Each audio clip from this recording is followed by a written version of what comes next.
Hey guys, settle here. Tonight we are stepping into a part of medieval history that is crowded, dramatic, luminous, and very carefully rewritten. We are talking about medieval women. Or more accurately, we are talking about the versions of medieval women that survived. Because the Middle Ages did not just record women. They transformed them. They elevated them. They sanctified them. They demonized them. They simplified them. And somewhere between those extremes, the real people quietly disappeared. So before you get comfortable, take a moment, like the video, and subscribe, but only if you genuinely enjoy spending several uninterrupted hours questioning historical certainty with me. And let me know in the comments where you're listening from and what time it is for you. It's always strangely comforting to imagine this many people across the world collectively relaxing to discussions about medieval exaggeration. Now, let's begin with a woman who was either a brilliant scholar, a political visionary, and a composer. Or a walking miracle factory carefully curated by admirers. Hildegard of Bingen.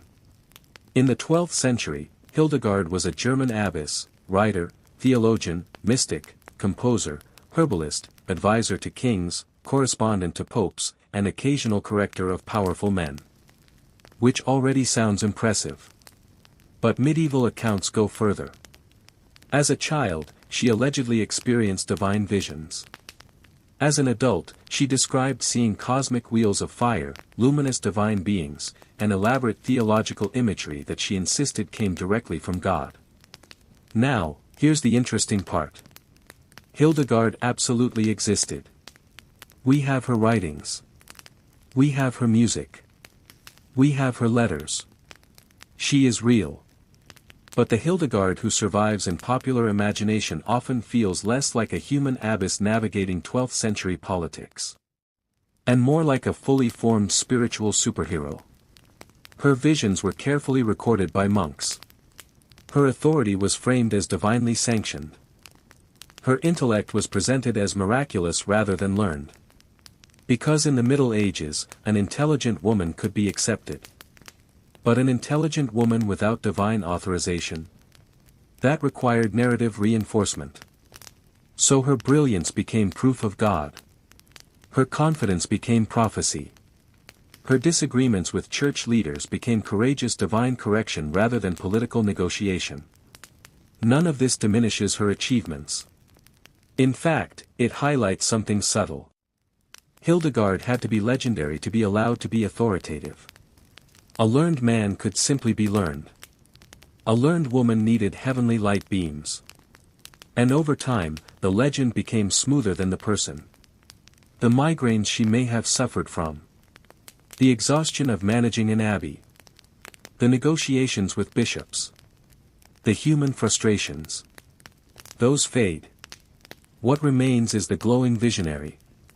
And that pattern will repeat. Because medieval women were rarely permitted to be complicated. They were either saints. Or sinners. Warriors. Or temptresses. Miracles. Or warnings. Let's move now to someone whose story is so cinematic that it practically edits itself. Joan of Arc. A teenage peasant girl in 15th century France who claimed to hear divine voices instructing her to support the French crown during the 100 Years' War. She convinces military leaders to let her join the army. She inspires troops. She helps lift the siege of Orleans. She escorts Charles VII to his coronation. She is captured. She is tried. She is executed. And then, decades later, she is declared innocent. Centuries later, she is canonized. Now here is the challenge. Joan absolutely existed. Her trial transcripts survive. We have unusually detailed documentation of her words. And yet, the Joan who exists in cultural memory is almost impossible to untangle from national mythology. Is she a saint? A patriot? A martyr? A feminist icon? A divine messenger? A political symbol? Yes. All of those. And because she became all of those things, her human ambiguity gets flattened. She was 17. 17. 17-year-olds are not stable marble statues of destiny. They are intense. They are certain. They are emotional. They are vulnerable. But medieval chroniclers, and later historians, polished her into something monumental. France needed a symbol of divine favor. The Church needed a redeemed martyr. Modern culture needed a fearless young heroine. And so Joan the person became Joan the idea. Her fear at trial. Her confusion. Her physical exhaustion. Her isolation in prison. Those details exist, but they sit quietly under the louder legend. She did not disappear. She expanded. Until the expansion almost obscured the teenager inside the armor. Now let's shift to someone whose legend erased her in the opposite direction. Melusine. Half woman. Half serpent. Founder of noble bloodlines. According to medieval legend, Melusine married a mortal man under one condition. He must never see her on Saturdays. Naturally, he spies on her. Naturally, she is bathing in serpent form. Naturally, the marriage collapses dramatically. Melusine flies away, sometimes as a dragon. Now here's what's interesting. Melusine appears in noble genealogies. Real aristocratic families traced their lineage to her. Not metaphorically. Literally. Which tells us something extraordinary. Medieval Europe was comfortable grounding political legitimacy in a fairy woman with a tail. Because myth creates prestige. A mysterious founder is more powerful than a mundane ancestor. So women like Melusine became symbolic wombs of dynasties. Their humanity irrelevant. Their function mythic. And this happens repeatedly. Consider Eleanor of Aquitaine. Queen of France. Then Queen of England. Mother of Richard the Lionheart. Patron of culture. Political operator. She lived into her 80s in a time when that was not guaranteed. She participated in a crusade. She navigated rebellion. She survived imprisonment. She ruled in absence of her sons. And yet, later storytellers transformed her into something else. Romantic instigator. Courtly love architect. Dangerous seductress. Manipulative queen. Depending on the era writing about her. Eleanor became a canvas for anxieties about powerful women. Too influential. Call her scheming. Too intelligent. Call her dangerous. Too independent. Invent scandals. The real Eleanor was politically astute. But legend prefers sharper edges. It prefers archetypes. The medieval woman in power cannot simply be competent. She must be extraordinary. Or corrupt. Or mythic. Ordinary capability is narratively unsatisfying. And so it vanishes. Now let's talk about someone who may not have existed at all. Pope Joan. The woman who allegedly disguised herself as a man and became pope. We discussed her earlier in another context. But here she belongs for a different reason. Pope Joan is not just a false figure. She is a medieval anxiety manifested. The idea that a woman could infiltrate the highest religious office. The idea that male authority could be fooled. The idea that hierarchy could be destabilized. Her story functions as warning. As satire. As scandal. But notice what she is not allowed to be. Human. She is a punchline or a parable. Never a person. And this pattern continues across medieval storytelling. Women become holy vessels. Dynastic founders. Moral tests. Temptations. Cautionary tales. National mascots. Rarely are they allowed to simply exist as complicated political actors navigating a restrictive world. The Middle Ages did not lack intelligent women. It lacked narrative comfort with them being ordinary. So it exaggerated them. Or simplified them. Or erased them beneath allegory. And once a woman becomes a legend, she becomes very difficult to recover. Because legends do not age. They do not hesitate. They do not contradict themselves. They do not negotiate grain shipments or argue with stewards. Real women did. But those details are not dramatic enough for centuries of retelling. And so the legend grows. And the person becomes quiet. We are only beginning. Because the Middle Ages are full of women who were turned into miracles, monsters, or metaphors. And over the next several hours, we will meet many of them. Women who led armies. Women who supposedly tamed dragons. Women accused of sorcery. Women who healed the sick. Women blamed for disasters. Women credited for divine interventions. Some existed. Some probably did not. All were reshaped. Not always maliciously. Sometimes lovingly. Sometimes strategically. Sometimes unconsciously. But reshaped nonetheless. And if you listen carefully through the exaggeration, through the illuminated manuscripts and chroniclers and sermons and ballads, you can sometimes hear something quieter underneath. A real voice. A tired voice. An ambitious voice. A frightened voice. A clever voice. Not a legend. A person.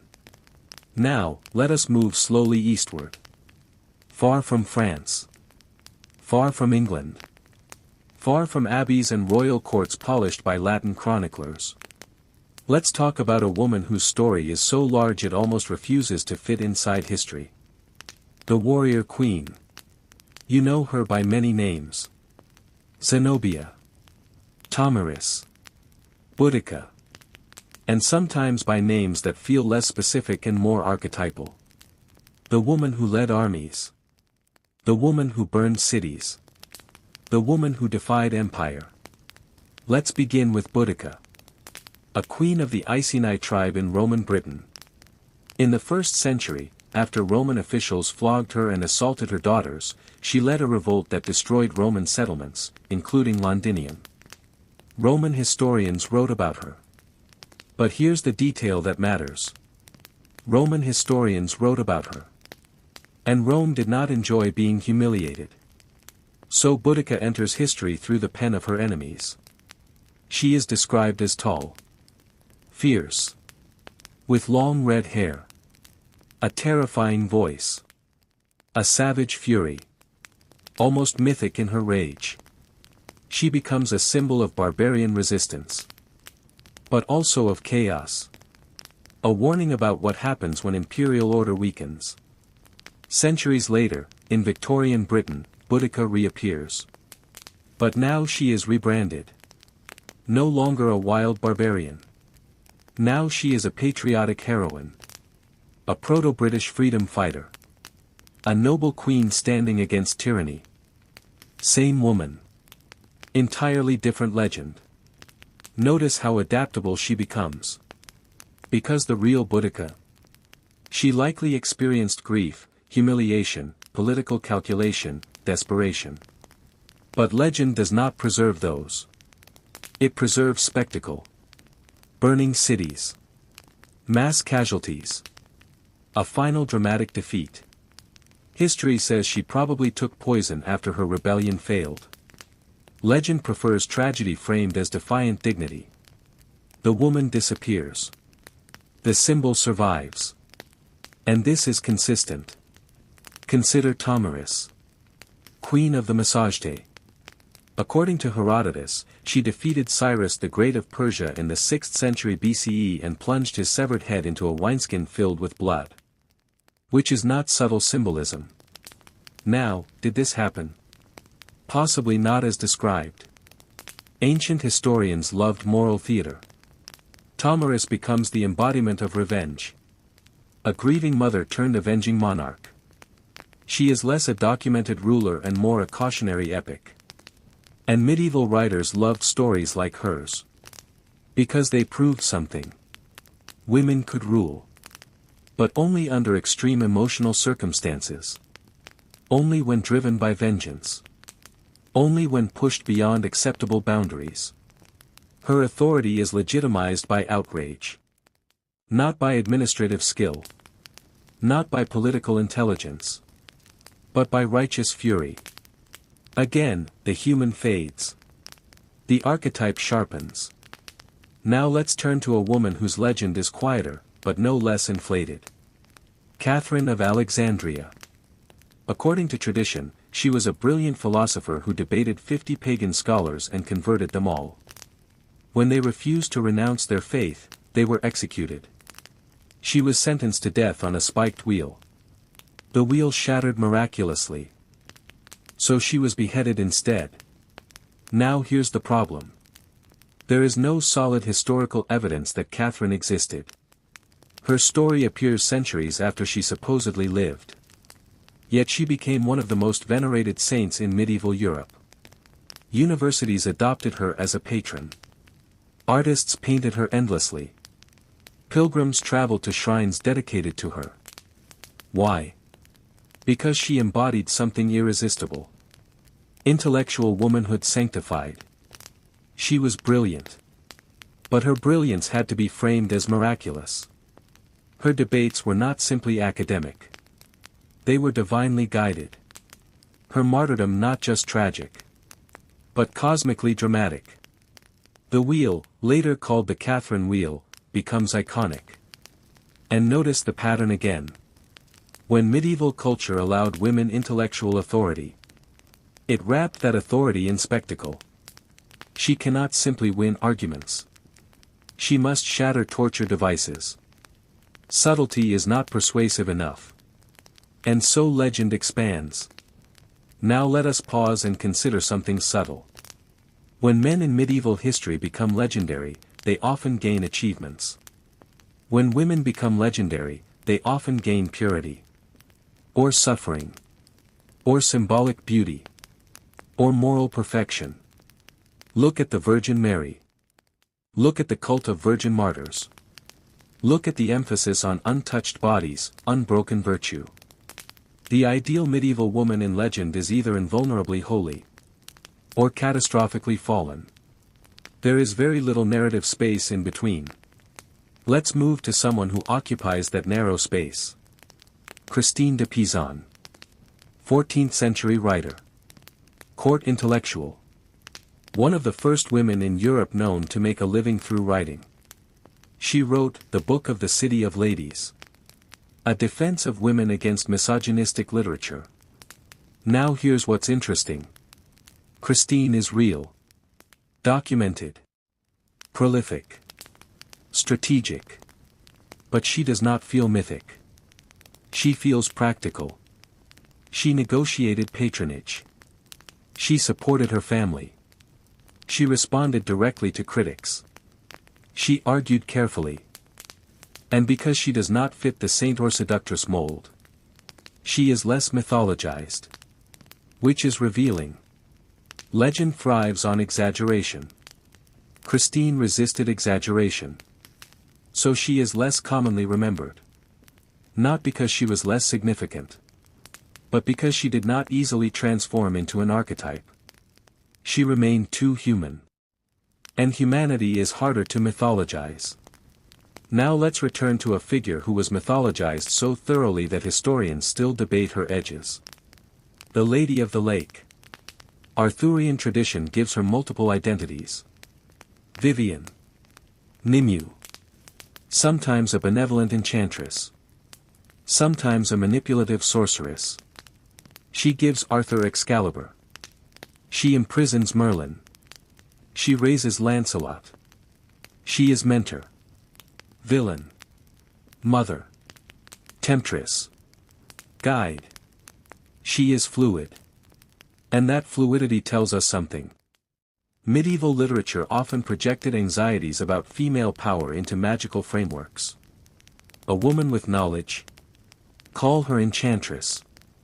A woman influencing kings. Call her sorceress. A woman with autonomy. Make her supernatural. Magic becomes a narrative explanation for female agency. Because if a woman wields influence, it must come from somewhere otherworldly. It cannot simply be intelligence, or strategy, or persuasion. It must be enchantment. And so the Lady of the Lake is never just a woman in water.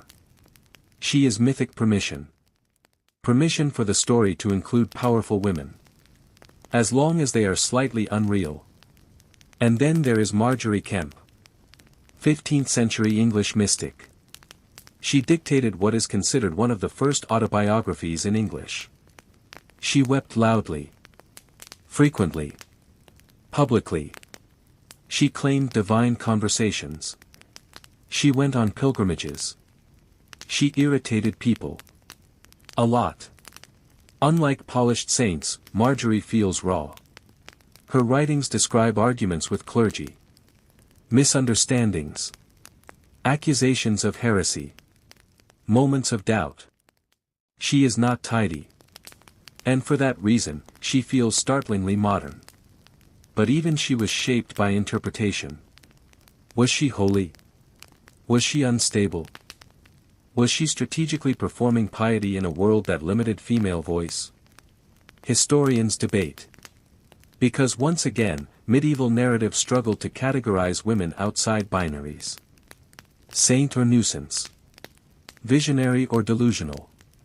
There was little room for complex spiritual personality navigating social constraints. That does not fit neatly into illuminated margins. And so the pattern continues. Women who heal become miracle workers. Women who speak become prophets. Women who resist become rebels. Women who rule become anomalies. Women who suffer become saints. The Middle Ages did not invent female complexity. It simply translated it into symbol. Which means when we look back, we are often staring at stained glass. Beautiful. Glowing. But slightly distorting. Now let us step into a courtroom. Not a dramatic Arthurian hall. Not a battlefield. Not a jeweled cathedral. A courtroom. Because few places in the medieval world transformed women into symbols faster than a legal accusation. Let us talk about witches. Not the green-skinned, broom-riding caricatures that would appear much later. But the late medieval and early modern women who were accused of impossible crimes. Storm calling. Crop wilting. Infant killing. Devil dancing. Now here is the unsettling truth. Most accused witches were ordinary women. Widows. Midwives. Healers. Neighbors who quarreled. Women who owned property. Women who were socially inconvenient. The legend says they flew. The record says they argued with someone about butter. But over time, something shifts. The idea of the witch becomes larger than any individual woman. She becomes theological threat. Social threat. Cosmic threat. Manuals like the Malleus Maleficarum begin to circulate in the late 15th century, insisting that women are more susceptible to diabolical influence. Which tells us less about women. And more about male anxiety. The accused woman disappears inside the archetype. Once labeled witch, she is no longer Margaret who borrowed grain. She is agent of Satan. And archetypes are powerful because they require less evidence. If she floats, she is guilty. If she sinks, she is innocent but dead. The logic is mythic. The consequences are real. This is perhaps the most dangerous transformation of all. When legend stops being symbolic. And starts shaping law. Now let us turn to a queen who lived carefully within power, yet was later turned into something sharper. Isabella of France. Queen of England in the early 14th century. Wife of Edward II. Eventually, his political opponent. She aligned with nobles dissatisfied with her husband's rule. She helped orchestrate his removal from power. Now here is how history could describe her. Politically strategic. Aligned with opposition forces. Responded to instability. Protected her son's claim. But legend prefers something more dramatic. She becomes the she-wolf of France. A femme fatale. A seductive manipulator. An unnatural woman who toppled her husband. Because a woman participating in realpolitik unsettled chroniclers. So metaphor enters. Wolf. Predator. Masculine threat. And notice something subtle. When male rulers depose rivals, they are decisive. When female rulers do it, they are monstrous. The she-wolf survives in popular memory. Isabella the calculating politician fades. And then there are women who were elevated so high that they became almost untouchable. Take Elizabeth of Hungary. 13th century princess. Known for extreme charity. Legend says she turned bread into roses when confronted by suspicious nobles. The miracle of the roses. It is gentle. Poetic. Visually satisfying. Now here is the quiet reality. Elizabeth did give generously. But she also navigated court expectations. Widowhood. Political pressure. Economic realities. Those details are quieter. Less luminous. So the roses bloom instead. Because miracle narratives are easier to transmit than financial records. And so Elizabeth becomes sanctified compassion embodied. Not a young widow negotiating survival in a volatile court. But living allegory. Now let us move to someone far more controversial. The figure of Guinevere. Queen of Camelot. In many versions, she loves Lancelot. She betrays Arthur. Or is accused of betrayal. Or is kidnapped. Or is a pawn in larger power struggles. Her characterization changes with every retelling. In some texts, she is shallow and destructive. In others, intelligent and emotionally complex. In still others, nearly passive. But she is rarely allowed interiority. Her purpose is to destabilize. Her romance becomes the fracture in Arthur's kingdom. And notice the pattern again. When kingdoms fall, narrative often looks for a woman to attach to the blame. Helen of Troy. Guinevere. Cleopatra. The fall of great men becomes easier to process when romantic betrayal is involved. It simplifies geopolitics into heartbreak. Which is narratively efficient. But historically reductive. Guinevere becomes cautionary. Not contextual. Now let's slow down and step into a monastery again. Because not all transformations were dramatic. Some were devotional. Julian of Norwich. 14th century English anchoress. She lived enclosed in a small cell attached to a church. She experienced visions during illness. She wrote about divine love. Her most famous line. All shall be well, and all shall be well, and all manner of things shall be well. Julian is fascinating because her theology was unusually optimistic for a period marked by plague and war. But even here, the legend smooths edges. She becomes serene mystic. Gentle voice of comfort. What we rarely emphasize. She lived through the Black Death. She likely witnessed mass mortality. She chose enclosure in a time of instability. Her calm was forged in catastrophe. But catastrophe is heavy. The legend prefers softness. So Julian becomes whisper of reassurance. Rather than survivor of trauma articulating radical hope. And now, let us address something subtle and pervasive. The medieval obsession with virginity. Virgin saints. Virgin martyrs. Virgin queens. Virgin brides of Christ. Why? Because virginity was narrative clarity. It removed sexual ambiguity. It simplified lineage concerns. It eliminated questions of autonomy. A virgin saint cannot be morally complicated in the same way a married woman can. So many legendary women were preserved in eternal premarital stasis. Agnes, Lucy, Cecilia. Endlessly young. Endlessly pure. Often violently killed. But symbolically intact. Their suffering becomes spectacle. Their bodies become theological statements. And over time, their individuality thins. They become interchangeable in stained glass. Palm branch. Crown. Halo. Wheel. Lamb. Iconography replaces biography. Now let us shift to women accused not of witchcraft, but of knowledge. Medical knowledge. Folk remedies. Herbal expertise. In some regions, women who practiced healing were respected. In others, suspicion grew. Especially when outcomes failed.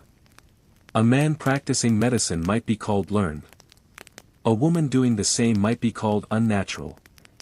The difference often depended on context. But once suspicion hardened into archetype, the healer became hag. The midwife became whisperer of forbidden arts. And legend again swallowed the individual. And so we see a pattern that spans saints, queens, mystics, rebels, and healers.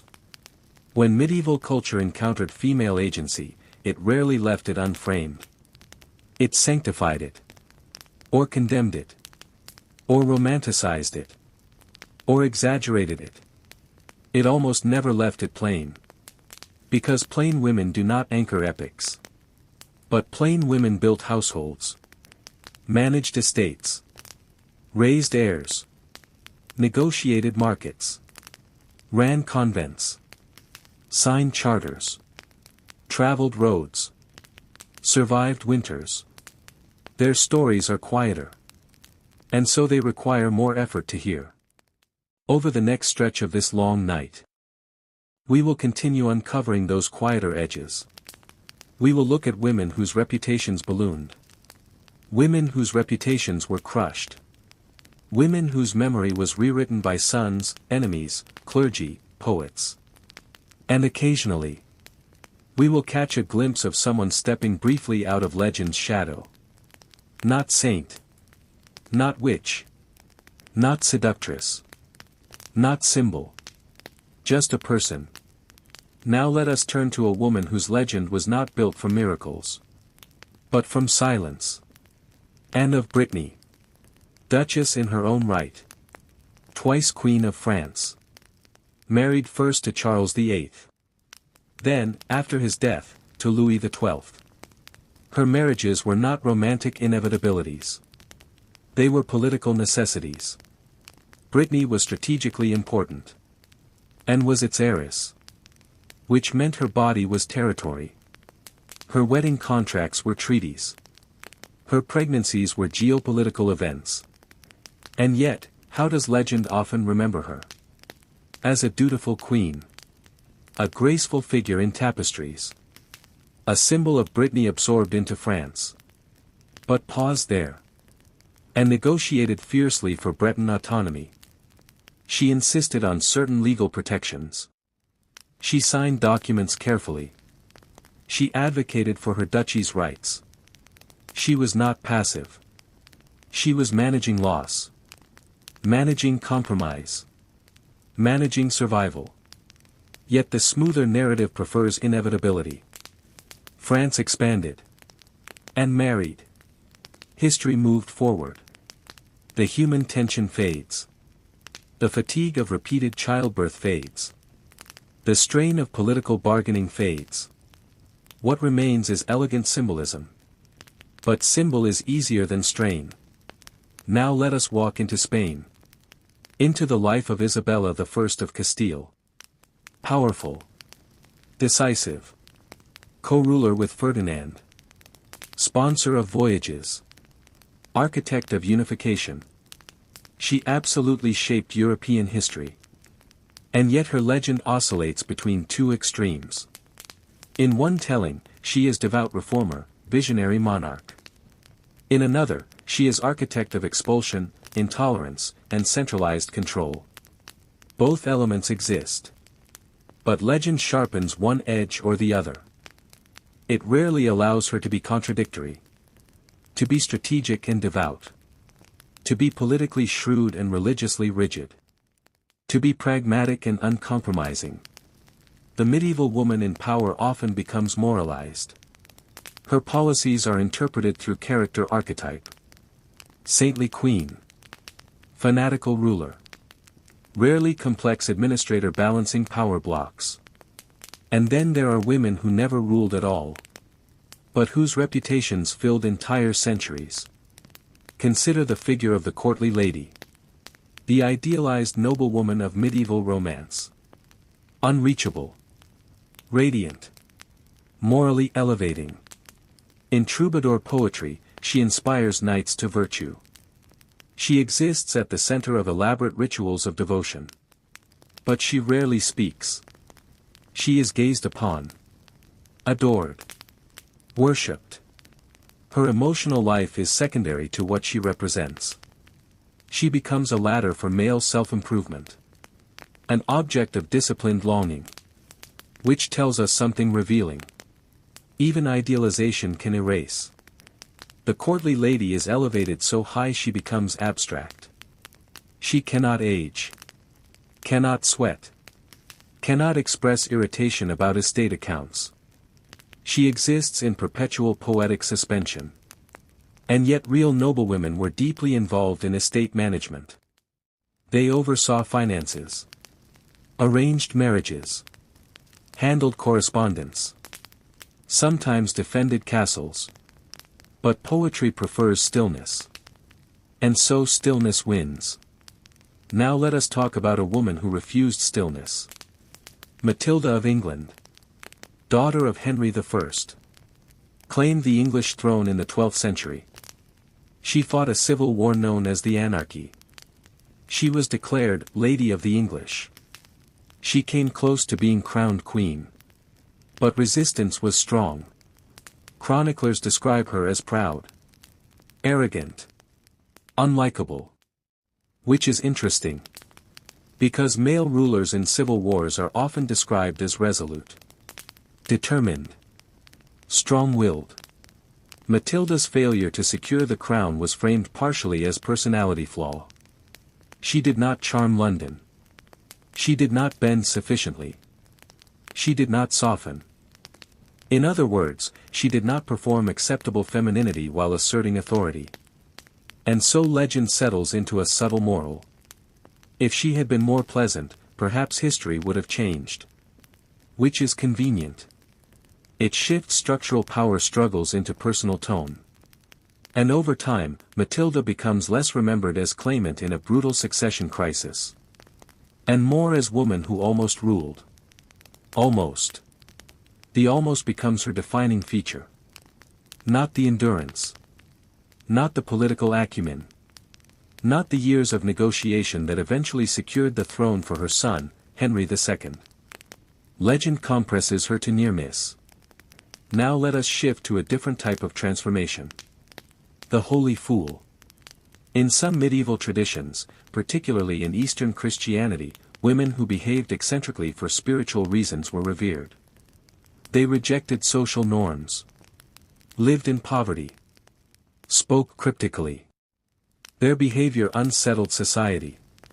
But within religious framing, that disruption became sanctified. Once again, narrative intervention changes perception. Without religious endorsement, such women might have been dismissed. With it, they became vessels of divine paradox. Which raises a quiet question. How many women needed spiritual framing to justify autonomy? How many required the label of sanctity to step outside expected roles? And how many who did not receive that label were simply absorbed back into obscurity? Now let us move into darker terrain. Women blamed for plague. For famine. For misfortune. In times of instability, societies search for narrative clarity. And women, especially marginalized women, were available explanations. The poisoner. The temptress. The heretic's wife. Accusations do not require accuracy. They require plausibility within fear. And fear rarely demands documentation. Over time, certain women became shorthand for disorder. Their names surviving in court records. Their personalities erased. Now consider something else. Not every transformation was imposed by enemies. Sometimes it was constructed by admirers. Take Joan of Navarre. Queen consort of England. Accused later in life of witchcraft by her stepson. Likely a politically motivated charge. Her imprisonment reflects how fragile status could be.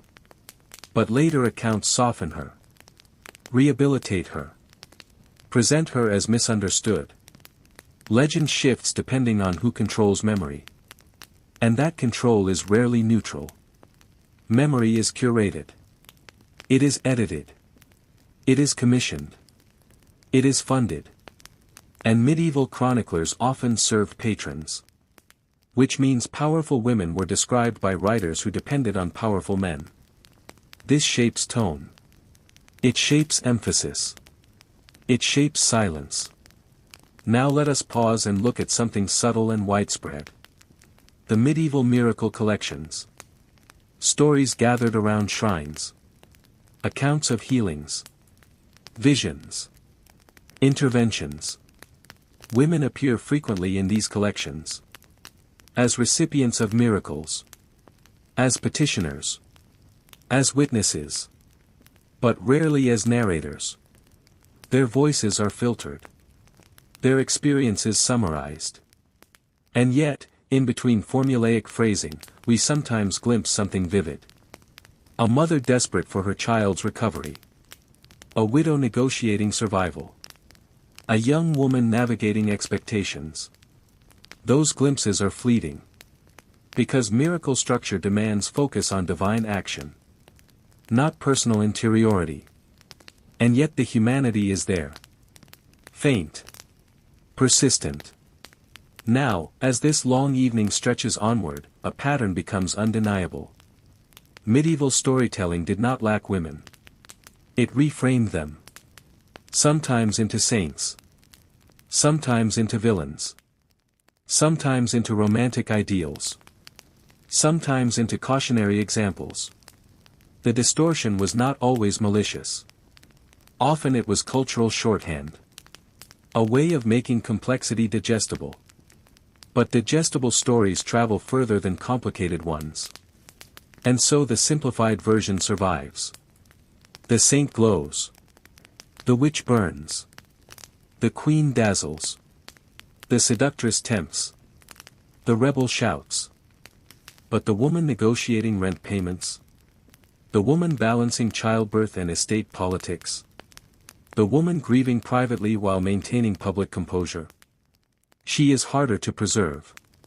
Because she is less theatrical. And medieval memory favored theater. Still. If you look long enough. If you read between miracle accounts and royal charters and poetry and accusations. You can sometimes see her. Not luminous. Not monstrous. Not allegorical. Just present. And presence, in a world that preferred legend, is its own quiet resistance. Now let us move into one of the most powerful narrative machines of the later Middle Ages. Royal scandal. Because nothing reshapes a woman faster than accusation at court. Let us talk about Anne Boleyn. Yes, technically early 16th century. Yes, standing at the edge of what we call medieval. But culturally, narratively, she belongs here. Second wife of Henry VIII. Catalyst for religious rupture. Executed for treason, adultery, and incest. Now pause. Before legend intervenes, what do we have? A politically aware noblewoman. Educated in European courts. Fluent in the language of reform. Strategic in navigating proximity to power. She did not simply seduce a king. She negotiated. She resisted becoming a mistress. She insisted on marriage, which altered the course of English religion. But legend rarely tolerates nuance. She becomes temptress, femme fatale, homewrecker, or alternatively, Protestant martyr, victim of tyranny, icon of early feminism. Notice how neither extreme leaves much room for calculation, or ambition, or misjudgment, or personality. The court around her was volatile. Male advisors maneuvered constantly. Accusations were tools. Charges against her were almost certainly fabricated. But legend simplifies. Either she bewitched a king, or she was pure innocence. The truth? She was human in a lethal political system. And human stories are harder to summarize than moral fables. Now let us look at someone less famous, but equally telling. The Beguines. Lay religious women in medieval Europe. They lived in communities, took no permanent vows, supported themselves, prayed, worked, studied. They occupied a strange space. Not nuns. Not wives. Not fully under male clerical control. And this independence unsettled some authorities. Marguerite Porete, a Beguine mystic, wrote The Mirror of Simple Souls, a complex theological work exploring divine love. She refused to retract it when condemned. She was burned for heresy in 1310. Here again, we see transformation. Marguerite becomes cautionary tale. Her book suppressed. Her individuality flattened into warning. But the Beguines themselves were not fringe anomalies. There were thousands of them. Women carving out semi-autonomous spiritual lives. That does not fit neatly into saint or sinner. So suspicion grows. And once suspicion hardens, legend of dangerous female spirituality begins to circulate. Now let us shift into folklore again. Morgan Le Fay, Arthur's half-sister. Sorceress. Healer. Villain. Seducer. Avenger. Depending on the version. Morgan evolves over centuries. In early texts, she is benevolent. Later, more antagonistic. She becomes embodiment of female magical threat. And what is interesting is how her hostility grows in proportion to how central Arthur becomes. As Arthur is sanctified into ideal king, Morgan must destabilize him. She becomes the disruptive woman in a male heroic universe. Once again, agency becomes sorcery. Competence becomes enchantment. Opposition becomes wickedness. The medieval imagination struggled with powerful women who were not clearly aligned with male authority. So Morgan becomes narratively useful. She explains setbacks. She embodies temptation. She allows male heroes to prove virtue. But who was she before she became foil? We will never fully know. Because she was always literary. And literature in the Middle Ages was rarely neutral. Now let us look at women who never entered romance. Peasant women. Market women. Craftswomen. We have fragments of them in tax rolls. Guild records. Manorial court documents. A woman fined for selling underweight bread. A widow inheriting tools. A brewer accused of overcharging. Small entries. Brief. Unadorned. No halos. No dragons. No miracles. But these women were the majority. And because they did not become legend, they are harder to see. Which creates a strange distortion. The medieval world can appear filled with extraordinary women, when in reality, it was filled mostly with ordinary ones. But legend skews proportion. It magnifies anomaly. It ignores routine. And routine is where most people lived. Now let us consider something else. The medieval obsession with lineage. Women were vessels of dynastic continuity. Marriage contracts read like treaties. Dowries were economic alliances. Fertility was political stability. When a queen failed to produce a male heir, legend sometimes intervened. She becomes cursed. Or blamed. Or whispered about. Infertility rarely attached to kings in narrative.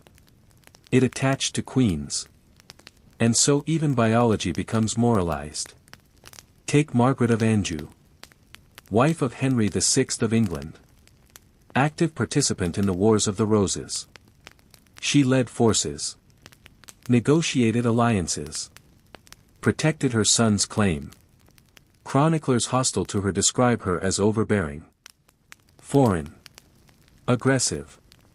Her assertiveness framed as unnatural. Because she stepped into military and political space. Over time, she becomes Shakespearean character. Dramatic. Vindictive. Operatic. Which is powerful. But theatrical framing distances. It simplifies motivation. It intensifies personality traits. It edits quiet strategy into loud declaration. And once Shakespeare writes you, history becomes performance. Now let us look at something quieter. Widowhood. Medieval widowhood could be surprisingly powerful. A widow might control property. Manage estates. Act independently in ways married women could not. Some women delayed remarriage intentionally. Yet legend rarely celebrates widow autonomy. Instead, widows in literature are often pitiable. Or comic. Or predatory. Why? Because economic independence for women complicated social hierarchy. So narrative softened or mocked it. Now let us return to saints for a moment. Bridget of Sweden. 14th century mystic. Advisor to kings. Founder of a religious order. Her revelations were extensive. Detailed visions of heaven and hell. Political critiques embedded within spiritual language. She wrote letters to popes urging reform. Bridget wielded influence. But once again, her authority is framed as divine channeling. Which both empowers and contains her. Because if her influence comes from God, it does not threaten male clerical hierarchy directly. It is not personal ambition. It is obedience to heavenly command. And so sanctity becomes shield. And perhaps strategy. Because claiming divine vision was one of the few socially acceptable ways for a medieval woman to speak boldly. Now consider something else. How often medieval women were described in relation to men. Daughter of. Wife of. Mother of. Widow of. Even queens with significant political impact are anchored grammatically to male identity. It is subtle. But language shapes memory. And when memory shapes legend, grammar matters. Now, as the night deepens and this long narrative continues to unfold, a quiet realization forms. The Middle Ages did not erase women. They refracted them. Through theology. Through fear. Through poetry. Through politics. Through scandal. Through admiration. Through accusation. And each refraction bent light differently. But behind the refraction, there was always someone navigating expectations. Sometimes successfully. Sometimes disastrously. Sometimes briefly. Sometimes for decades. The legend might glow brighter. But the person existed first. And somewhere beneath every saint's halo. Beneath every witch's accusation. Beneath every queen's embroidery. There was breath. Fatigue. Calculation. Hope. And sometimes, simply endurance. Now we are going into a space where legend and architecture meet. The convent. Because for many medieval women, the convent was not simply a place of withdrawal. It was an alternative universe. A structured world with its own hierarchy, economy, and internal politics. Abbesses controlled land. collected rents, negotiated with bishops, corresponded with nobles. Some convents were wealthy. Some were barely surviving. But inside those walls, women governed women. And that alone made the convent both powerful and suspect. When chroniclers describe successful abbesses, they often emphasize humility, obedience, spiritual focus, rarely administrative strength. Because administrative strength felt too secular, too close to masculine authority. So even when a woman effectively managed large estates, the record reframed her leadership as piety. It is a subtle translation. Capability becomes devotion. Strategy becomes virtue. Now consider Hrotsvitha of Gandersheim, a 10th century canoness, playwright, poet, one of the earliest known female dramatists in Europe. She wrote plays modeled after Roman comedies, but infused them with Christian themes. She was intellectually ambitious. She openly positioned herself within literary tradition. And yet, she is rarely central in popular memory. Why? Because she does not fit the dramatic extremes. She was not burned, not executed, not scandalous. She wrote. Quietly revolutionary. But quiet revolutions do not glow in stained glass. They sit in manuscripts. And manuscripts require effort. Legend requires only repetition. Now let us talk about women and rumor. Because rumor is a powerful medieval technology. Without printing presses in early centuries, without rapid communication networks, rumor traveled through markets, taverns, pilgrimages, courts. And women were often the center of it. The queen who whispers. The lady who poisons. The nun who breaks vows. The midwife who knows too much. Rumor creates narrative speed. And once rumor attaches to a woman in power, it becomes adhesive. Take the case of Agnes Sorel, mistress of Charles VII of France. She was one of the first officially acknowledged royal mistresses in France. Her influence was visible. Her fashion daring. Her presence undeniable. After her death, rumors circulated that she had been poisoned. Some even suspected court intrigue. Her proximity to power made her narratively combustible. Because when a woman is visibly influential without formal title, suspicion blooms. And suspicion feeds legend. Now let us turn to a different region. Scandinavia. Queen Margaret I of Denmark. 14th century. She united Denmark, Norway, and Sweden under one crown. The Kalmar Union. She ruled effectively for decades. She maneuvered diplomatically. She consolidated authority. And yet her memory often centers on the novelty. A woman ruling multiple kingdoms. The emphasis becomes exceptionalism. Not governance. Not administrative detail. But astonishment. As though capability required footnote. Which tells us something about how female authority was processed. It had to be framed as unusual. Even when it endured. Now let us move into literature again. The Wife of Bath. From Geoffrey Chaucer's Canterbury Tales. A fictional character. But deeply revealing. She is outspoken. Sexually experienced. Financially independent. Married 5 times. She defends her choices boldly.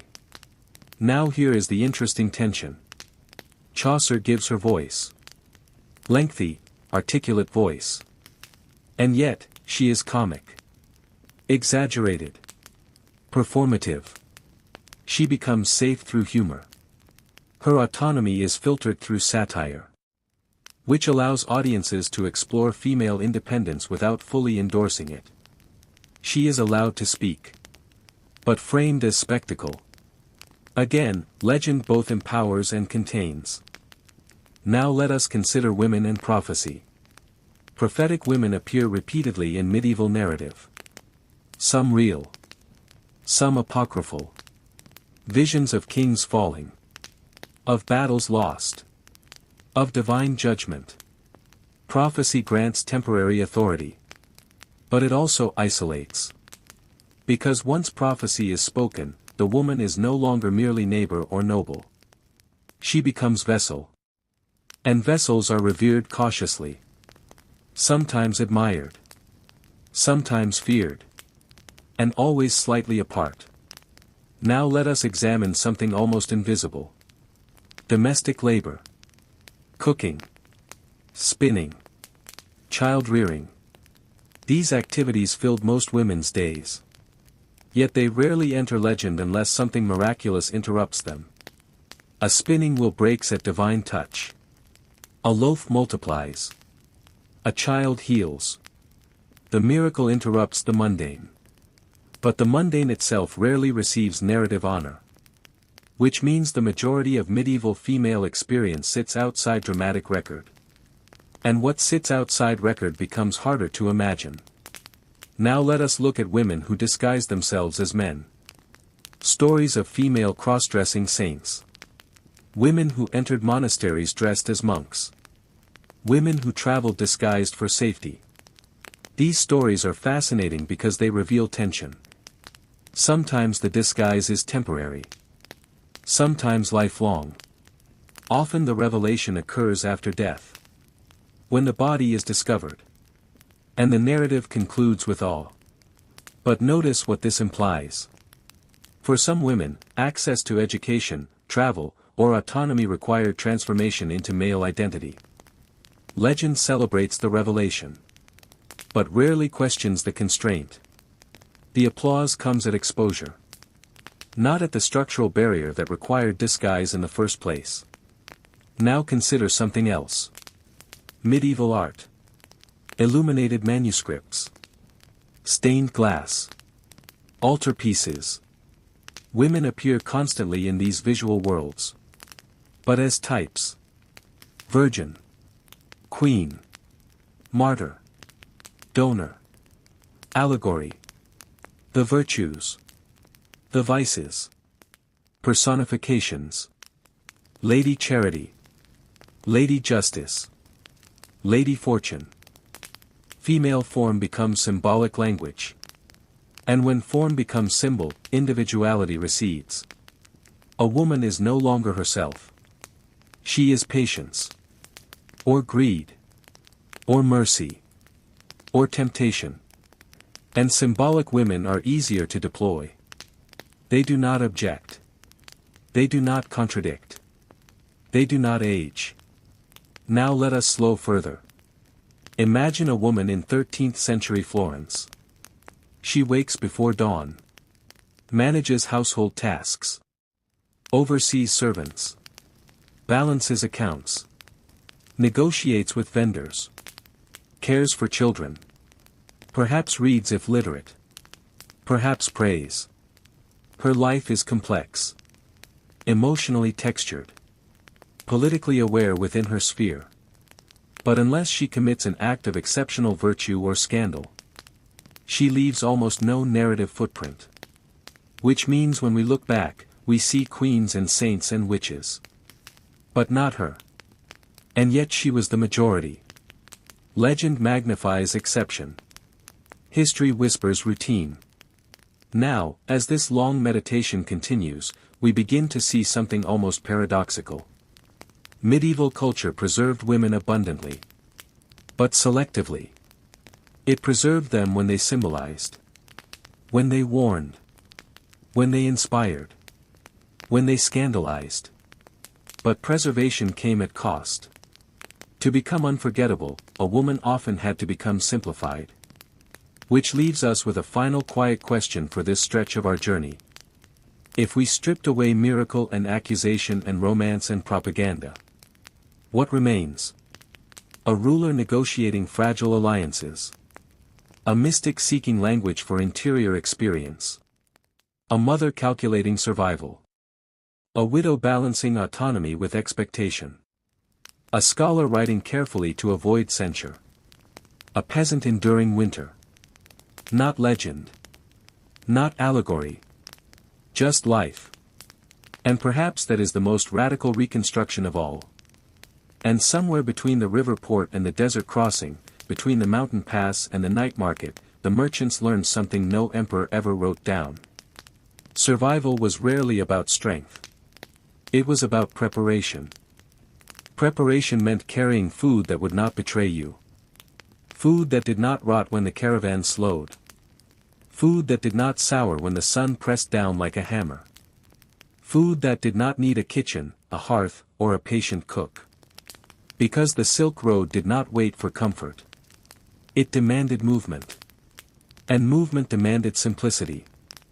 One of the most dependable companions was dried noodle bundles, thin strands pressed and sun-cured until they were as stiff as kindling. A merchant could snap them in half, drop them into a dented pot, pour in river water, and within minutes have something warm enough to quiet the shaking in his hands. But noodles alone were a promise without flavor. So they carried compressed seasoning bricks.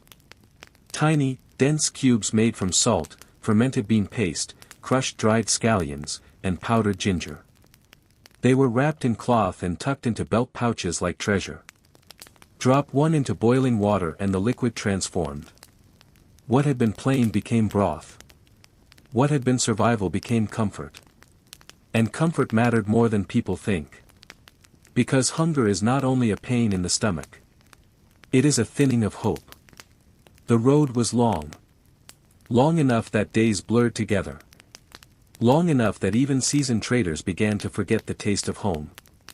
So they invented meals that traveled as memory. There were rice cakes steamed, then sliced and dried until hard. To eat them, you soaked them in hot water for a few minutes, then pan-heated them with whatever scraps were available. Dried lamb if you were lucky. Wild greens if you were not. The rice softened. The edges crisped. And for a moment, the merchant remembered his mother's kitchen. But practicality ruled every decision. Fermented vegetables were a favorite because fermentation was preservation disguised as flavor. Cabbage, radish, mustard greens packed in jars with salt and left to transform. By the time they reached the road, they were sour, sharp, alive. They cut through the heaviness of dried meat. They woke up tired tongues. And they lasted. That was the miracle. Lasting. On stretches between oasis towns, water was rationed by the cup. Cooking had to be efficient. So some meals were designed to need almost none. There was a grain mixture, millet toasted before departure, mixed with ground sesame and crushed peanuts. It could be eaten dry, chased with a swallow of water.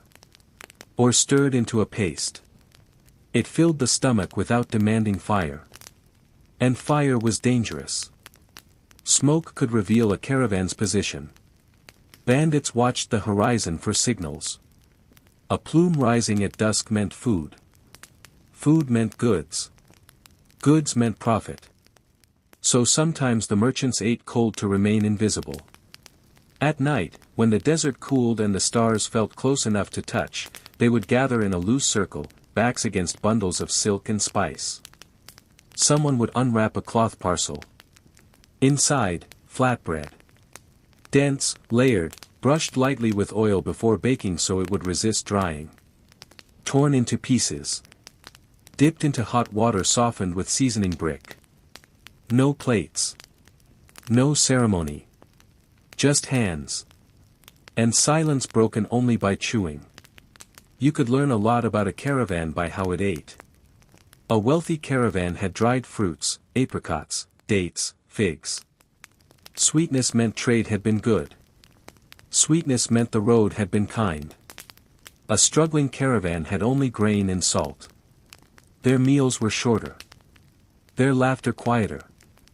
But even the poorest traders guarded one luxury. Tea. Not always the refined leaves emperors preferred. Sometimes coarse, sometimes mixed with herbs. But boiled nonetheless. Hot water poured over leaves, steam rising in the thin air. Tea was not about taste. It was about ritual. It marked the day's end. It said, "We survived." There were quick soups made from shaved dried beef. The meat was sliced so thin it resembled bark. When dropped into boiling water, it unfurled like petals. Add a pinch of salt. A scattering of dried scallion.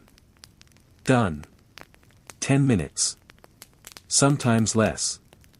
In mountain passes, where cold bit through layered wool, they relied on congee.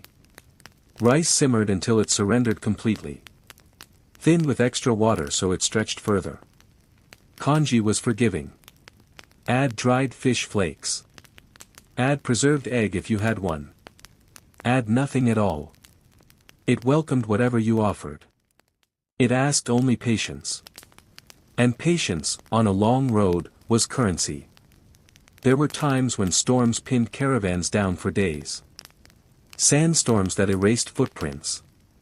Blizzards that sealed mountain paths. In those pauses, merchants opened emergency stores. Compressed barley cakes wrapped in waxed cloth. Rock hard. Flavorless. Indestructible. You shaved them with a knife, dropped the shards into hot water, and waited. They swelled reluctantly. But they fed you. Which was enough. Travelers also carried nut pastes pressed into discs. Ground almonds mixed with honey and sesame. Dense energy packed into something small enough to fit in a pocket. When a merchant lagged behind, exhausted, he did not stop to cook. He bit into a disc. Sweetness spread slowly. Strength returned gradually. It was not indulgence. It was strategy. Because falling behind meant vulnerability. And vulnerability invited loss. Sometimes the most valuable meals were the simplest. A handful of roasted chickpeas. Crunchy. Salted. Eaten while walking. No fire. No water. No delay. The Silk Road rewarded speed. But it also punished recklessness.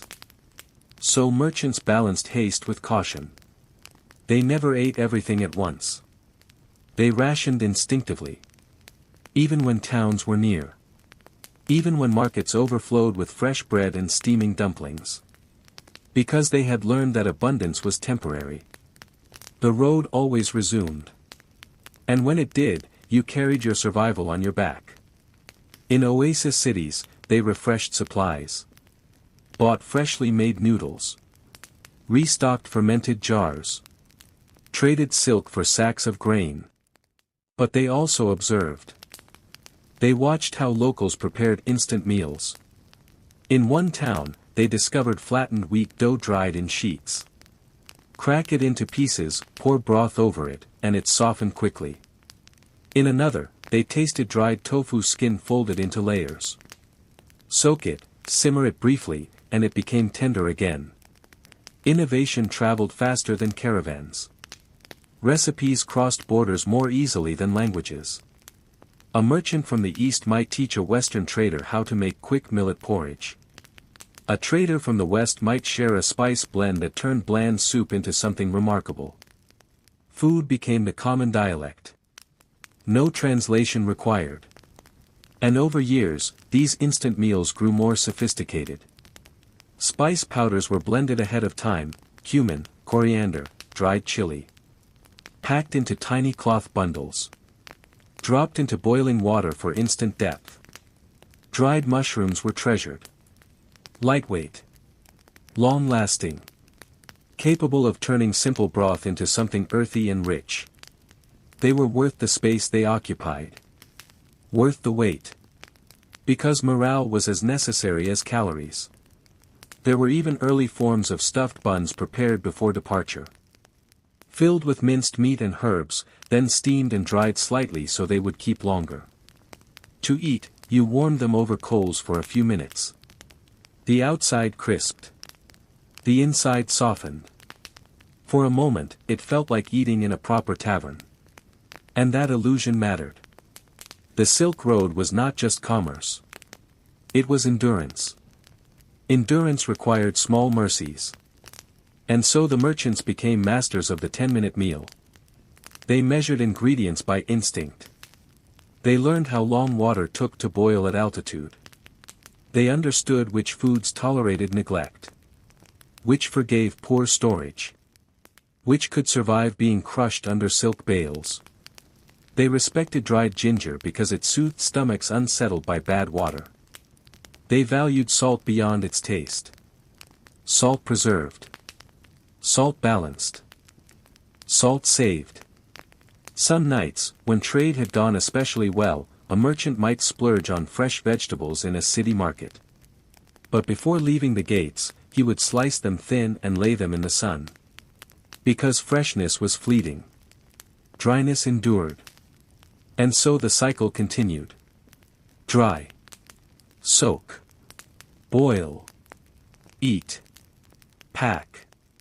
Walk. Repeat. If you followed a caravan for a year, you would not remember their faces first. You would remember their meals. The steam rising into cold air. The crack of dried bread breaking. The scent of cumin carried by wind. The quiet gratitude in tired eyes as bowls were passed around. 8 minutes to soften noodles. 2 minutes to crumble seasoning. 1 minute to sip tea. And then sleep. Tomorrow would demand the same discipline. The same simplicity. The same faith in small, reliable foods.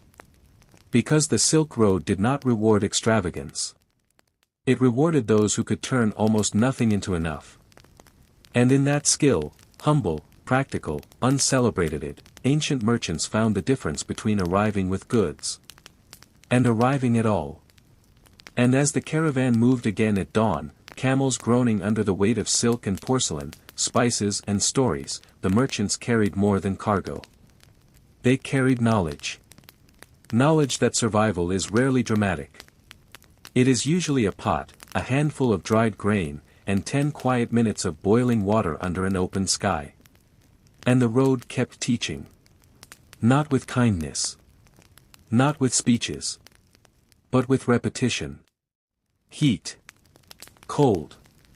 Distance. Hunger. Over and over again until every merchant understood that the true luxury of the Silk Road was not silk. It was predictability. You could not predict bandits. You could not predict weather.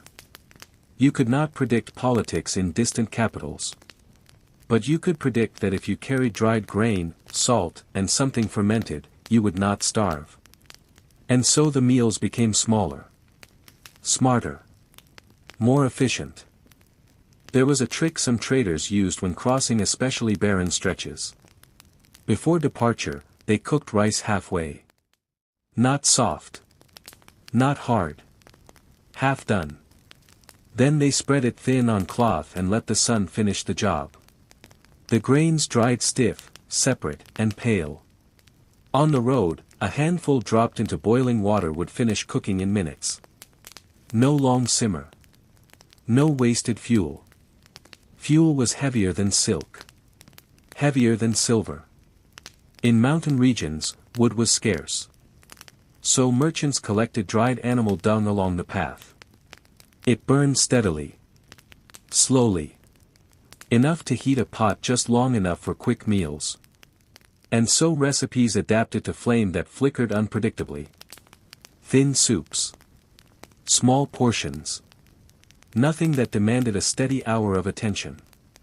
Attention belonged to the horizon. Some caravans traveled with portable clay stoves no larger than a helmet.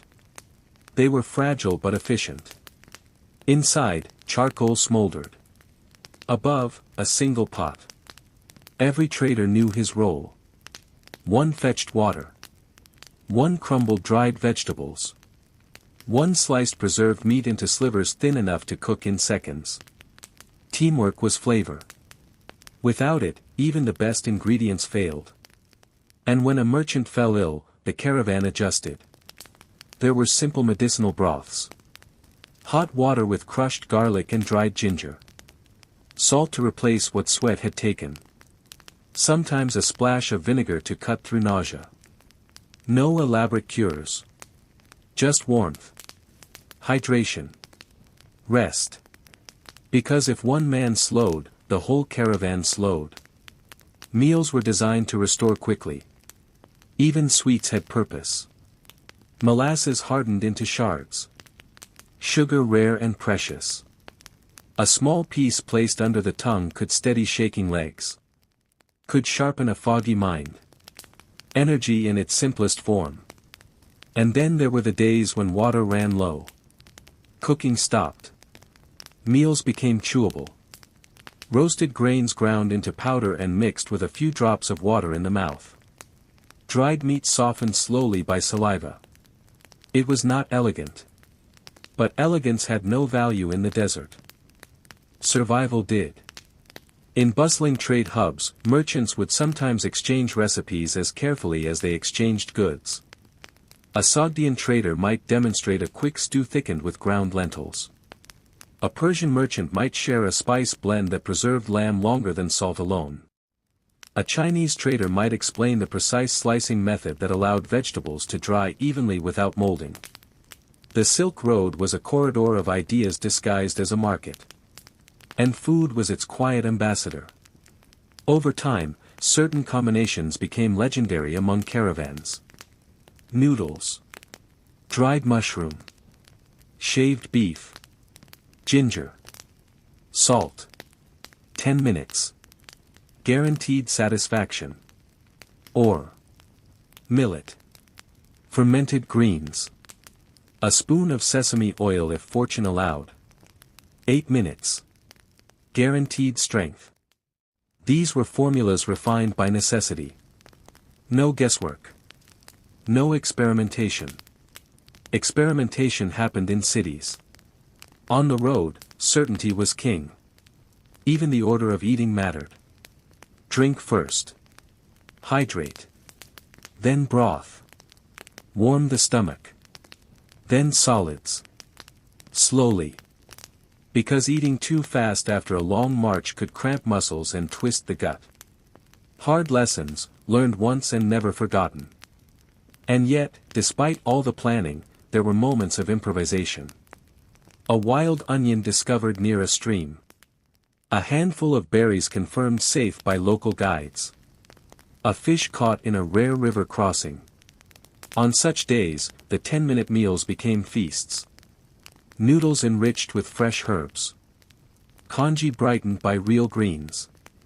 Bread dipped in broth thickened by actual protein.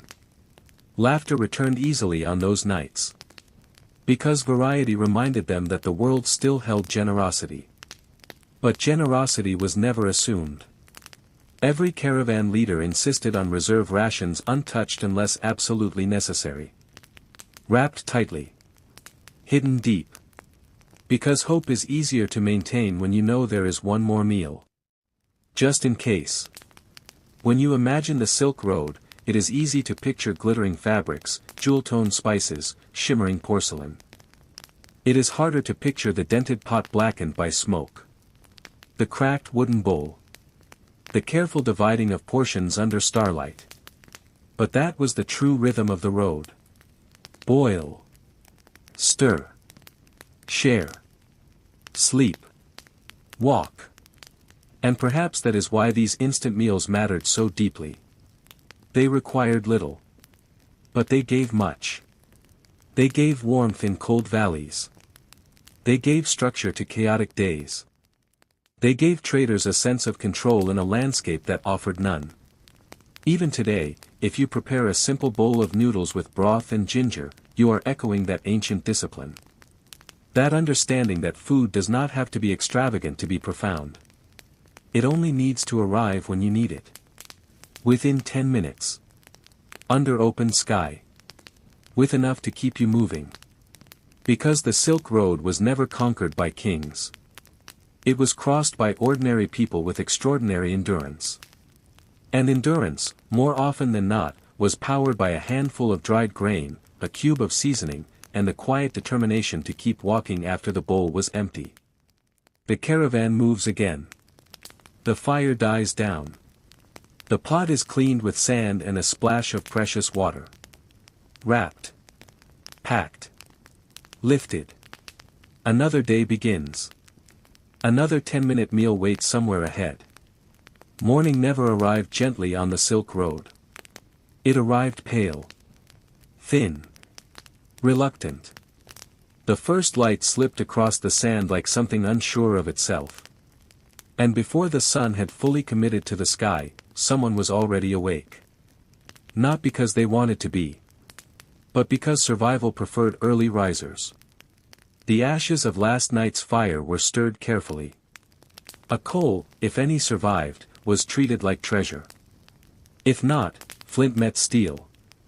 A spark. A breath. A small flame born again. Breakfast was never dramatic. There was no feast at dawn. Only restoration. A scoop of yesterday's par-cooked rice dropped into water. A pinch of salt. Sometimes dried scallions crumbled between fingers. Steam rising slowly in the chill air. 10 minutes.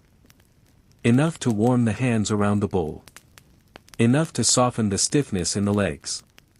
Caravans did not linger over morning meals.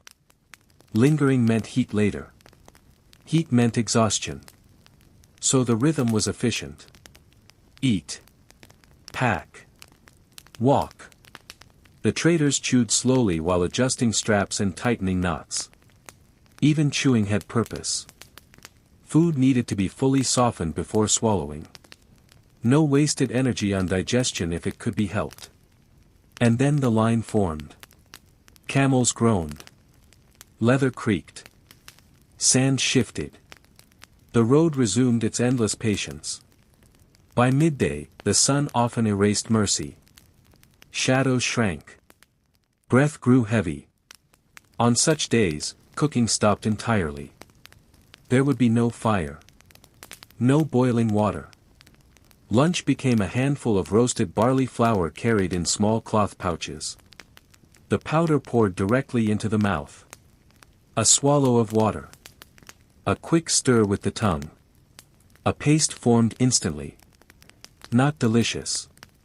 Not terrible. Efficient. In Central Asia, some traders carried pressed cakes made from dates and nuts. Dense. Sticky. Compact. One bite could quiet hunger long enough to reach evening. But even these were rationed carefully. Sugar gave strength. But it also tempted overuse. Self-control was a survival skill. Sometimes the caravan passed a ruined way station.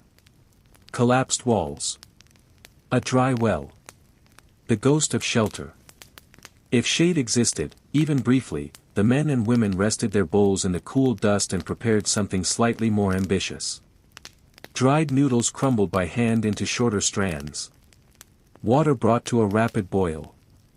A cube of hardened broth dissolved. Thin strips of preserved meat added at the last moment. Swirl. Cover. Wait. 8 minutes. The smell alone revived spirits. Food had psychological weight.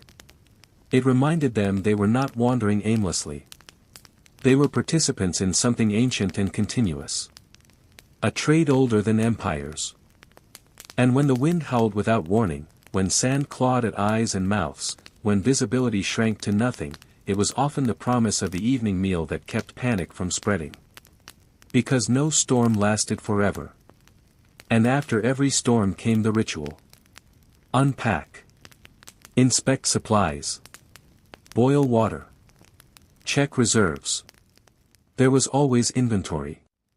Always counting. A caravan leader might quietly examine the sacks at night. Calculating. If grain had to last 12 days, it would be measured with strict fairness. No favoritism. No indulgence. On some nights, traders told stories while stirring thin porridge. Stories of cities so large the markets never closed. Stories of rivers wider than deserts. Stories of spices so strong they perfumed entire neighborhoods. And always, someone would mention a dish they once tasted in a distant capital. Something elaborate. Something impossible to cook on the road. And they would laugh. Because longing was safe in small doses. Too much longing weakened resolve. So they returned to their bowls. To simplicity. To practicality. In mountainous regions, meals shifted slightly. The air thinner. The cold sharper.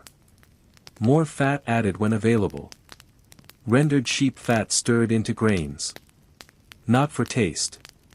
For insulation. Calories were armor. And tea. Always tea.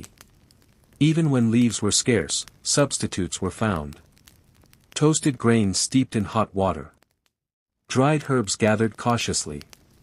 Warm liquid in a cup was enough to calm a racing heart. Because the Silk Road was not only physical. It was mental. Isolation pressed inward. Days blurred. Food anchored time. Breakfast marked survival of the night. Midday ration marked the sun's peak. Evening stew marked endurance completed. 3 small victories every day. That was enough. There were moments of quiet generosity too. When caravans met at crossroads, sometimes meals were shared. A handful of unfamiliar spice exchanged for dried fruit. Techniques compared. Stories swapped. A trader from one region might marvel at how another preserved cabbage in brine. Another might share how to grind sesame into paste that lasted weeks without spoiling. Innovation traveled faster than silk. And then there were the final days of a journey. When supplies thinned dangerously. When sacks felt too light. Meals shrank. Broths became thinner. Grain measured carefully to the last handful. Those days were the most disciplined. No one complained. Because everyone understood. The destination was close. And when at last the caravan entered a city, dusty, exhausted, triumphant, the first real meal was almost overwhelming. Fresh vegetables. Soft bread. Meat that had not been dried to stiffness. Spices used generously instead of sparingly. And yet, something curious often happened. After days in the city, with abundance all around, many traders returned to their simplest road meals. A bowl of plain noodles. A thin broth. A modest portion. Because the road had taught them something. Complexity is luxurious. But simplicity is reliable. And reliability builds trust. The Silk Road was not held together by emperors or armies. It was held together by habits. By people who knew exactly how long to boil rice. Exactly how much salt to use. Exactly how to stretch a meal to 10 minutes and make it count. The journey stretched thousands of miles. But it was walked one bowl at a time. One fire at a time. One quiet, efficient meal after another. And as long as water boiled somewhere under the open sky, as long as dried grain met heat and transformed into nourishment, the trade routes remained alive. Not in palaces. Not in treasure vaults. But in the steady, patient rhythm of cooking. Boil. Stir. Share. Sleep. Walk. Again. And again. And again. Because the road never truly ended. It only paused long enough for the next meal. And sometimes. The road grew silent. Not the ordinary silence of open land. But the heavy silence that follows loss. A caravan was a moving village. And villages, even temporary ones, felt absence sharply. If a trader fell behind. If illness lingered too long. If a sandstorm proved unforgiving. The evening meal changed. No one said much. The pot still boiled. The grain still softened. But the air around the fire shifted. Because food was never just fuel. It was proof that everyone had made it through another day. When that proof felt incomplete, even the broth tasted thinner. There were superstitions, too. Some merchants believed the first scoop from the pot should be poured onto the ground. An offering. Not always religious. Sometimes simply respectful. A way of acknowledging that survival required cooperation with forces larger than themselves. Wind. Sand. Mountain. River. You did not conquer these things. You negotiated with them. And the negotiation often began with gratitude. In harsher winters, when routes crossed frozen passes, meals became acts of urgency. Water refused to boil easily at high altitude. Fires sputtered in thin air. Traders learned to use flatter pans to increase heat contact. Learned to cut ingredients smaller to speed cooking. Learned that chewing quickly could numb the jaw in freezing wind. So they turned their backs to the gusts. Formed half circles around the fire. Protected the flame with their bodies. The meal might only last minutes. But those minutes mattered. Because warmth was not guaranteed. And then there were the rare nights of celebration. A successful trade. A safe arrival after dangerous terrain. A reunion with another caravan thought lost. On those nights, preserved ingredients were used more generously. Extra oil added. Spice pouches opened without hesitation. Someone might produce a hidden reserve of dried fruit saved for months. The stew thickened. The laughter deepened. And for a brief stretch of time, the Silk Road felt less like a test and more like a triumph. But even celebration respected limits. Nothing was wasted. Leftovers were dried again if possible. Bones boiled a second time for broth. Efficiency never left the firelight. Because tomorrow always waited. Always. What's remarkable is how many of these techniques survived far beyond the Silk Road itself. Quick cooking noodles. Instant grain porridges. Compressed travel rations. Even the idea of seasoning cubes that dissolve in boiling water echoes ancient habits. The merchants did not write cookbooks. They wrote muscle memory. They passed down instinct. They taught apprentices not only how to bargain, but how to boil water correctly. How to judge a flame by sound. How to listen for the shift in bubbles that meant rice was ready. These were quiet skills. Uncelebrated, but essential. And perhaps that is why forgotten instant meals matter. Because they reveal something deeper about history. Empires are dramatic. Battles are loud. But trade? Trade is repetitive. Sustained. Patient. And patience is fueled by small, dependable rituals. When we imagine ancient commerce, we picture caravans stretching across the horizon like moving cities. But what truly moved was much smaller. A pot. A spoon. A pouch of dried grain tied carefully with string. The Silk Road did not depend on constant abundance. It depended on planning. On restraint. On the confidence that 10 minutes of boiling water could restore a human being enough to walk another 20 miles. Even today, the logic feels familiar. In busy cities. In late-night kitchens. In quick meals prepared between obligations. There is something timeless about efficiency. About knowing exactly how to transform simple ingredients into stability. Those merchants were not seeking culinary greatness. They were seeking continuity. And they found it. In rice half-cooked and sun-dried. In noodles cut thin enough to soften quickly. In salted meat sliced with precision. In tea brewed strong enough to clear the mind. They carried luxury goods. But they survived on humility. They negotiated in silver. But they endured on barley. They crossed continents. But they measured life in 10-minute intervals. And maybe that is the quiet lesson the road leaves behind. Grandeur fades. Legends blur. Empires rise and collapse. But somewhere, under open sky, someone still lights a small fire. Someone still pours water into a pot. Someone still waits patiently for grain to soften. And in that simple act, thousands of years of endurance continue without announcement. No monument marks it. No chronicler praises it. But it is there. Boil. Stir. Share. Sleep. Walk. The rhythm never really disappeared. It only changed scenery.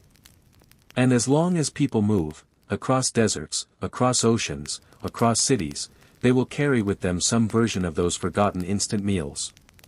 Small. Practical. Unassuming. And powerful enough to keep the journey alive. And when the journey stretched not just across land, but across years, the meals began to shape the people themselves. You could tell a seasoned Silk Road merchant by the way he packed his food. Not loosely. Not carelessly. But with foresight. Heavy items low. Fragile items wrapped twice. Grain tied tight against moisture. Seasoning sealed in waxed cloth. Because one careless knot could mean hunger later. And hunger was not dramatic. It was gradual. It crept in. First as distraction. Then as irritation. Then as weakness. The wise traders never allowed it to reach the third stage. They interrupted it early. With something small. A handful of roasted lentils. A sip of salted broth. A strip of dried meat softened carefully between molars. Everything measured. Everything intentional. The road was long enough to punish excess and negligence equally. There were stretches where the land felt endless, particularly in the vast deserts of what is now Taklamakan Desert, where sand swallowed sound and distance distorted judgment. In those regions, the caravan traveled in tighter formation. Water skins checked twice daily. Meals simplified even further. No experiments. No indulgence. Just grain, salt, and preserved vegetables. Boiled quickly. Eaten quietly. Because distraction in such places was dangerous. But once the caravan curved westward toward the fertile cities of Samarkand, the air itself seemed to change. Markets brimmed with spice. Fresh bread perfumed entire streets. There, merchants could replenish properly. They bought onions in bulk and sliced them thin for drying before departure. They purchased chickpeas and roasted them immediately so they would last the next leg of travel. They traded for dried apricots that would not spoil for months. They repaired pots dented by miles of use. Because a cracked pot on the road was more dangerous than a torn sleeve. Even the placement of meals within the day reflected geography. Crossing the high passes of the Pamir Mountains required heavier breakfasts. Fat mixed into porridge. Extra salt added. The body burned more in cold air. And so fuel increased. Whereas in the warmer plains approaching Kashgar, midday meals shrank again. Heat dulled appetite. So traders relied on soaked flatbread and diluted tea. Hydration mattered more than fullness. It was a science without parchment. Observation became law. And law became habit. The Silk Road was not a single path, but a network, threads connecting distant empires like delicate stitching across continents. From the eastern capitals of Chang'an to the Mediterranean shores near Antioch, merchants adapted constantly. But their food philosophy remained constant. Keep it light. Keep it durable. Keep it fast. Because time was as valuable as silk.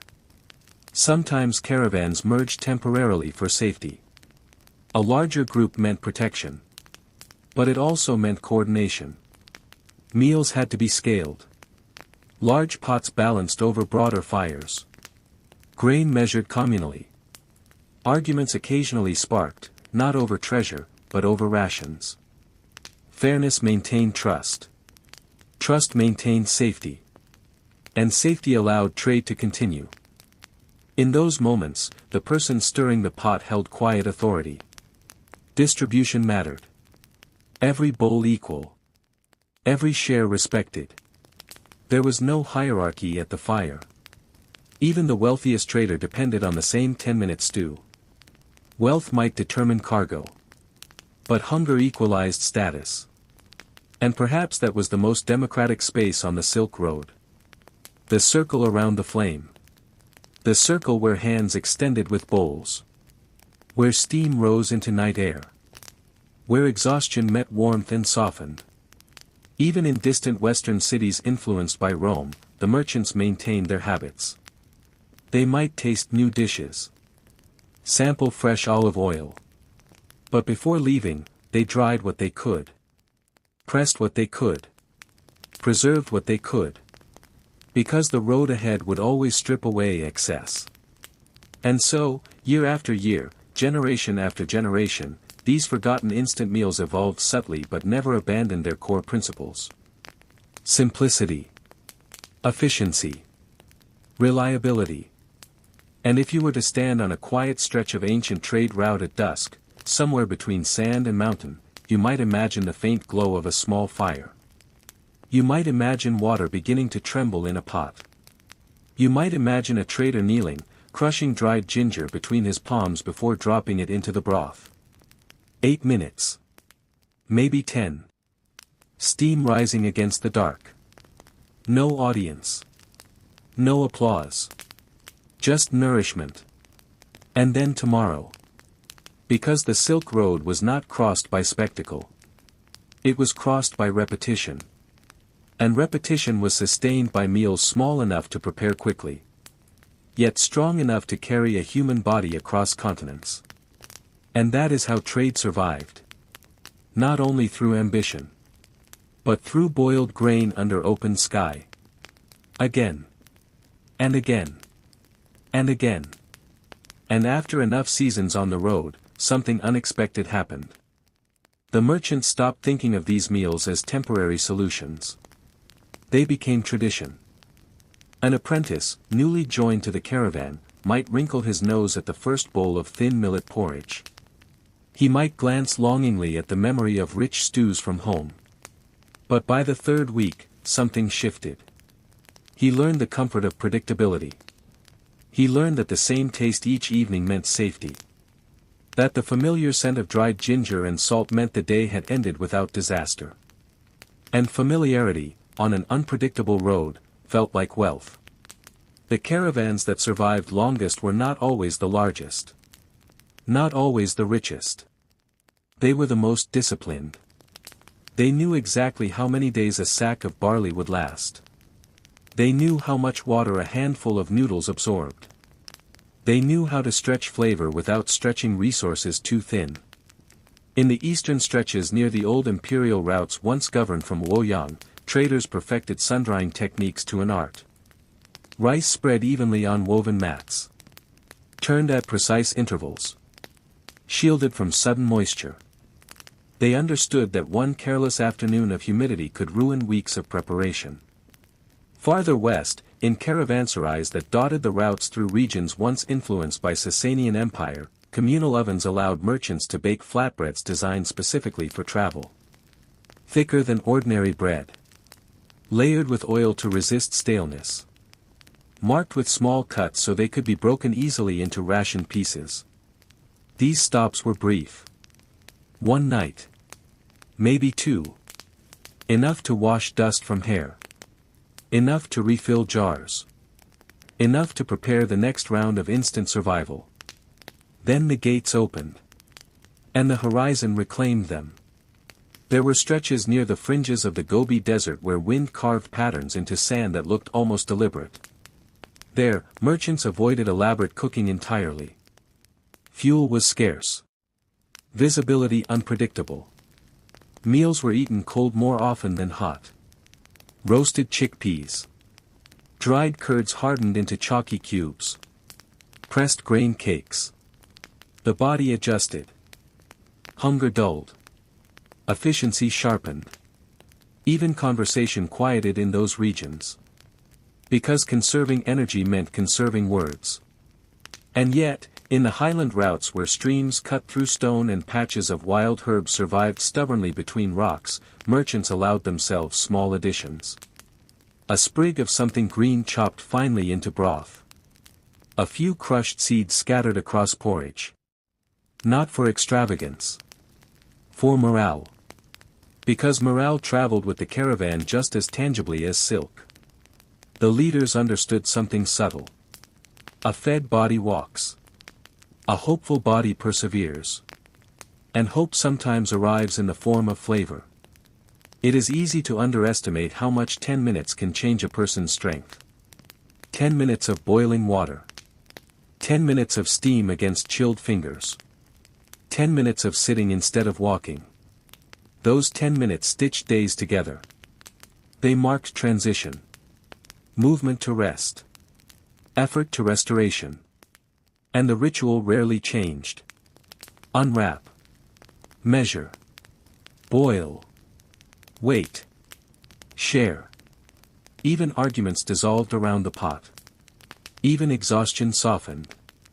Even fear receded slightly in the presence of warm broth. The Silk Road was not a straight line. It bent. Split. Rejoined. Just as recipes bent and adapted. But beneath variation, the structure remained. Portable ingredients. Minimal preparation. Maximum endurance. When caravans finally reached the great western ports that connected to Mediterranean trade, some merchants marveled at ships stocked with salted fish and hard biscuits designed for long voyages. Different landscape. Same philosophy. Preserve. Compress. Simplify. Because whether crossing sand or sea, the human body required the same thing. Reliable fuel. And so the legacy of those forgotten instant meals stretched far beyond the deserts and mountains. They influenced how armies marched. How sailors stocked holds. How travelers packed for pilgrimage. Centuries later, people would invent new technologies for preservation. New packaging. New methods. But the blueprint remained ancient. Dry it. Salt it. Press it. Rehydrate it quickly when needed. The Silk Road merchants were not inventors in laboratories. They were innovators under pressure. Every improvement came from necessity. Every adjustment came from observation. And over time, the road itself became a teacher. It taught restraint. It taught preparation. It taught that complexity is fragile, but simplicity endures. If you listen closely to history, beyond the clash of empires and the glitter of trade goods, you can almost hear it. The soft bubbling of water in a small pot. The scrape of a wooden spoon against clay. The quiet murmur of traders counting portions under starlight. That sound carried farther than silk. Farther than spices. Farther than gold. Because without it, none of the rest could move. And so the journey continued. One bowl at a time. One measured handful at a time. One 10-minute transformation from dry grain to sustaining warmth. Until the road itself became less a path across land. And more a rhythm carried inside every traveler who ever walked it. Boil. Stir. Share. Sleep. Walk. And begin again.